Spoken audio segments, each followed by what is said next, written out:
Everyone, welcome back to my channel. So guys, इस video के अंदर मैं आपको बताने वाली हूँ कि आप जब अपना एमपीटी का एंट्रेंस एग्जाम देते हो सीयूईटी पीजी के थ्रू या फिर किसी भी यूनिवर्सिटी का जो इंडिविजुअली कंडक्ट कराती है अपना एमपीटी एंट्रेंस एग्जाम, उसमें आप कैसे अच्छा स्कोर कर सकते हो और अपनी मनचाही ब्रांच चाहे वो कोई सी भी हो वो सिलेक्ट कर सकते हो।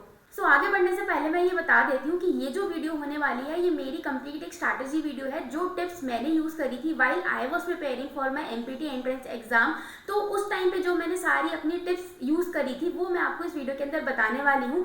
सो 2020 में मैंने दिल्ली यूनिवर्सिटी का एग्जाम दिया था फॉर एमपीटी। उस टाइम पे सीयूईटी पीजी नहीं होता था, अब अलग अलग कॉलेजेस के इंडिविजुअल कॉलेजेस के इंडिविजुअल एंट्रेंस एग्जाम होते थे। सो मैंने दिल्ली यूनिवर्सिटी का एग्जाम दिया था और उसमें मेरी कुछ 3rd या 4th ऐसे कुछ रैंक आई थी। अगर मुझे वो पीडीएफ मिलता है जहाँ पे लिस्ट लगी थी तो वो लिस्ट मैं आपको यहाँ पे दिखा दूंगी अगर मुझे वो मिलता है तो। सो उसी के बेसिस पे मैं आपको बताने वाली हूँ कि कैसे ही आप अपने फर्स्ट अटेम्प्ट में क्या क्या चीज़ें आप किस तरीके से आपको पढ़ना है, कहाँ कहाँ से आपको इन्फॉर्मेशन गैदर करनी है, किस तरीके से आप ओवरऑल आपको एक पूरा पैकेज में बताने वाली हूँ किस तरीके से आप पढ़ो कि आपका जो एंट्रेंस एग्जाम है वो पहली बार में ही क्लियर हो जाए। सो देखो, किसी भी अगर आपको एग्जाम को क्लियर करना है तो सबसे पहले आपको पता होना चाहिए उस एग्जाम का सिलेबस। अब देखो, वैसे अगर मैं आपको ब्रीफली बताऊं तो जो भी आपने 4 साल में चीज़ें पढ़ी है ना, फर्स्ट ईयर से लेके 4th ईयर तक, वो सारी टॉपिक्स वो सारे सब्जेक्ट्स आपको पढ़ने होते हैं for your empty entrance examination.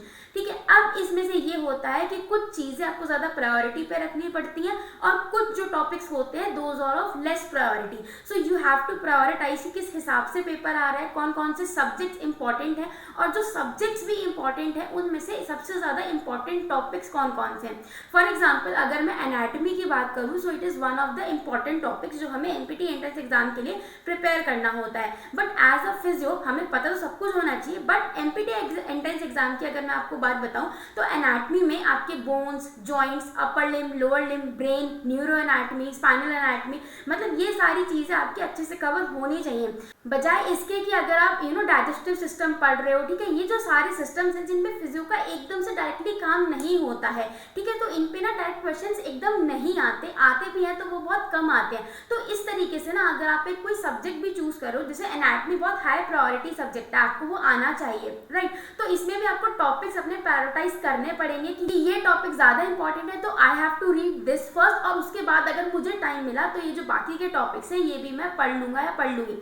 सो इस हिसाब से you have to check your complete syllabus and you have to prioritize the subjects, and in those subjects you also have to then prioritize the topics which you have to study, right? So this is the whole thing which you have to do in the first go। सारे topics देखो, पूरा syllabus उठाओ, first year से लेके 4th year तक का सारे subject सारे टॉपिक्स नोट डाउन कर लो जो आपको अच्छे से पढ़ने हैं। Then coming to the second point is, जहाँ से भी आपको पढ़ना है अब आपको पता चलेगा कि आपको ये टॉपिक्स एंड ये सब्जेक्ट्स आपको कवर करने हैं।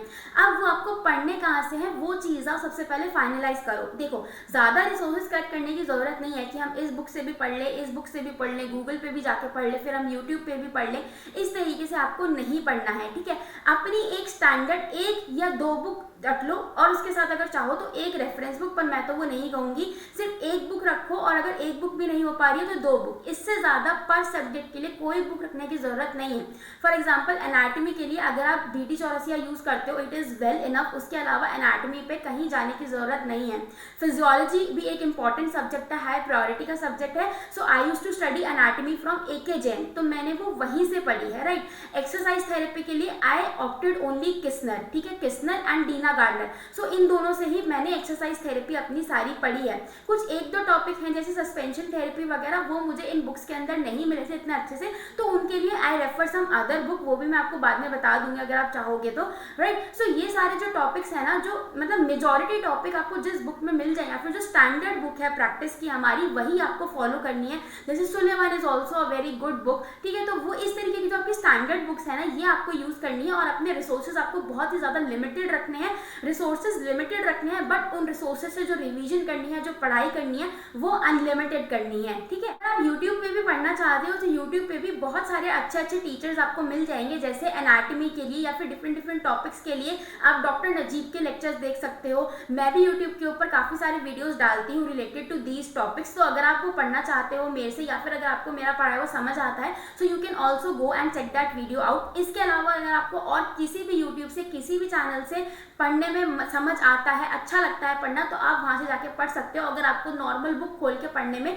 डिफिकल्टी आ रही है, कंसेप्ट नहीं समझ आ रही, कुछ कंसेप्ट ना बहुत टिपिकल होते हैं। तो ये सारी चीजें आपको ध्यान में रखनी है कि आपको अपने जो रिसोर्सेज हैं वो बहुत लिमिटेड करने हैं और जो रिवीजन है वो उनमें से अनलिमिटेड निकालना। This brings me to my third point कि जो भी आप पढ़ रहे हो उसको आपको इस तरीके से पढ़ना है कि आप जाके जो ऑब्जेक्टिव टाइप पेपर आपका बनेगा एग्जाम में, उसमें आप अच्छे से उस ऑप्शन को टिक करके आ सको, राइट। ये आपका कोई कॉलेज का थ्योरी बेस्ड एग्जाम नहीं है, it is an objective type examination. यहाँ पे आपको एमसीक्यू के फॉर्म में एग्जाम आएगा, so you have to study in that way कि भाई मेरे पास अगर 4 ऑप्शंस आ रहे हैं, so I have to do option elimination, या फिर मेरे concept should be that much clear, crystal clear कि मेरे पास ऑप्शन आ रहे हैं तो मैं उनमें से अच्छे से अपना एक आंसर चेकआउट कर सकूं कि हाँ this is the odd one out, so this is the right answer for this particular question. कि मैं आपको बेसिकली बात बताऊं, कई बार ना एग्जाम के अंदर क्वेश्चंस इस तरीके के भी आ जाते हैं कि आपको एक क्वेश्चन के 4 ऑप्शंस एग्जामिनर दे देता है, बट आपको उन चारों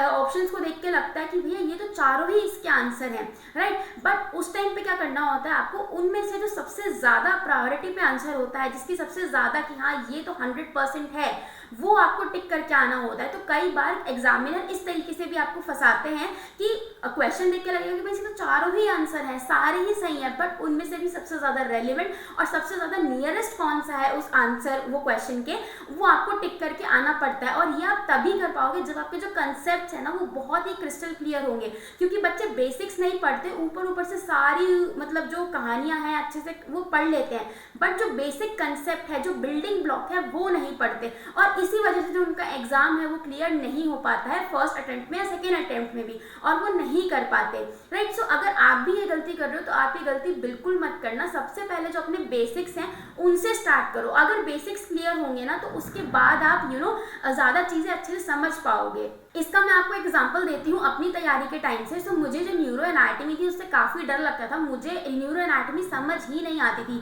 मतलब कि भैया स्पाइनल कॉर्ड की अगर कोई प्रॉब्लम हुई है, किसी को वहाँ इंजरी हुई है, तो कौन सा पार्ट जा रहा है, क्या जा रहा है, मुझे कुछ समझ नहीं आता था। क्यों? क्योंकि जो मेरी बेसिक न्यूरो एनाटॉमी थी दैट वाज़न्ट क्लियर। सो जब मैंने एमपीटी एंट्रेंस एग्जाम के लिए प्रिपरेशन करना स्टार्ट किया, सो माई फर्स्ट थॉट इज कि मुझे अपने बेसिक्स क्लियर करने हैं। सो न्यूरो एनाटॉमी के जितने भी मैंने डॉक्टर नजीब के वीडियोस थे रिलेटेड टू न्यूरो एनाटॉमी, वो मैंने सारे देख लिए थे। मतलब उनके 2-2, 3-3, 5-5 घंटे के भी वीडियोस थे। So I used to sit down and I used to watch those videos and make notes out of that videos. उसके बाद मैं वो नोट्स को पढ़ती थी। सो जो मेरे बेसिक कंसेप्ट थे वो सारे क्लियर हो गए थे। उसके बाद आप न्यूरो की जितनी भी इंजरी बता दो मुझे, मैं सब बता दूंगी कि भैया यहाँ से ये नर्व जा रही थी इसलिए ये इंजरी में ये प्रॉब्लम आई है, यहाँ से ये एरिया ब्रेन का इफेक्टेड है तो इस वजह से यहाँ पे बॉडी में यहाँ पे प्रॉब्लम हुई है। सो इससे ना आपको रट्टा मारने की जरूरत नहीं पड़ेगी, क्योंकि क्वेश्चन ना जो आता है पेपर में वो बहुत घुमा फिरा के दिया जाता है, एकदम प्लेट में सर्व करके they won't give you the answers, right. So इस तरीके से आपको अपना कंसेप्ट क्लियर करना पड़ेगा, जो तब होगा जब आपके बेसिक्स क्लियर होंगे। First you have to work on your basics, उसके बाद आप किसी दूसरी चीज पे जा सकते हो, बट अगर आपके बेसिक्स स्ट्रॉन्ग नहीं है तो आप आगे नहीं जा पाओगे। Coming on to the next point is making notes. अब देखो जब हम कॉलेज में होते हैं तो वहाँ पे हम थ्योरी एग्जाम के बेसिस के ऊपर अपने नोट्स बनाते हैं, but when you are appearing for a competitive entrance examination तो वहाँ पे आपके थ्योरी वाले notes will won't work. So you have to make another notes जहाँ पे आपने बहुत ही क्रिस्टल क्लियर करके अपने पॉइंटर्स में नोट्स बना रखे हो। For example if you are studying SWD और यू आर स्टडिंग इलेक्ट्रोथेरेपी का any topic like TENS, IFT वगैरह, तो उसमें आपके बुलेट पॉइंट्स में होने चाहिए कि फ्रीक्वेंसी इतनी है, डेप्थ ऑफ पेनिट्रेशन इतना जाता है, इंडिकेशंस में भी हाई प्रायोरिटी की इंडिकेशन ये है। So if I talk about laser, so the most important indication for laser is trigger point. So ये जो बेसिक चीजें हैं ना आपको सारे अपने पॉइंटर्स में बना के लिख लेनी है, ताकि जब भी आप रिवीजन करो you have to just open your notebook और आपके जो सारे पॉइंट्स हैं वो एकदम आपकी आंखों के आगे आ जाएंगे कि ठीक है ये मेरा सारा रिवीजन हो गया। एक ही बार में मैंने बुक खोली, अपनी नोटबुक खोली and all the revision is done.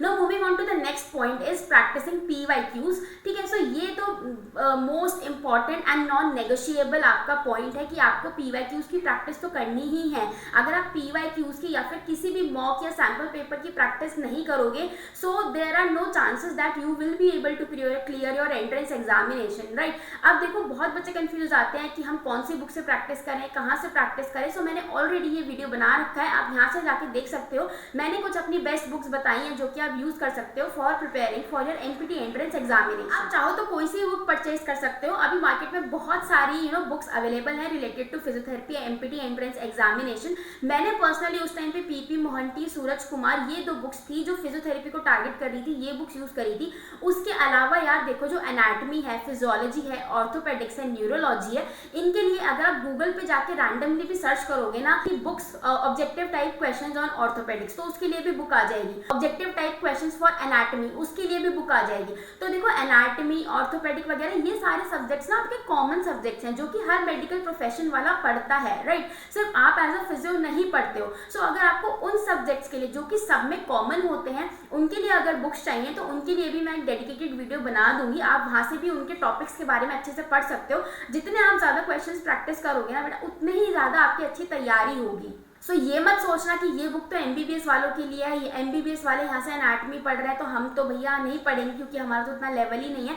ऐसा कुछ भी नहीं है। आपने भी एनाटमी, फिजियोलॉजी, ऑर्थोपेडिक, बायोमैकेनिक्स, ये वो सारे वो सब्जेक्ट्स हैं जो कि हर कोई पढ़ता है, चाहे वो कोई भी मेडिकल प्रोफेशन हो, ठीक है। तो हमें भी वो सब्जेक्ट्स पढ़े हैं, तो हम क्यों ना उनकी बुक से प्रैक्टिस कर लें। तो जो आपके सब्जेक्ट स्पेसिफिक हैं वो बुक्स भी आप डाउनलोड कर सकते हो फ्रॉम गूगल और वहां से अपनी आप तैयारी कर सकते हो। उसके अलावा फिजियोथेरेपी रिलेटेड बुक्स जो है वो मैं आपको ऑलरेडी बता चुकी हूँ, राइट। सो आप वो वीडियो जाके चेकआउट कर लेना, उसका लिंक आपको डिस्क्रिप्शन में मिल जाएगा। And last but not the least is doing revision. So revision is a must. अगर आप सारी प्रिपरेशन कर रहे हो और अगर आप रिवीजन नहीं कर रहे हो, सो इस प्रिपरेशन का कोई फायदा नहीं है। जो टॉपिक आपको मुश्किल लगते हैं, जो टॉपिक्स आपको समझ नहीं आते हैं जल्दी से, उन टॉपिक्स को आपको बार बार देखना पड़ेगा। You have to memorise those topics, क्योंकि इस टाइम पे ना there are a lot of things which you have to memorise. You have to just mug them up. आप उनको समझ सकते हो, सब कुछ कर सकते हो।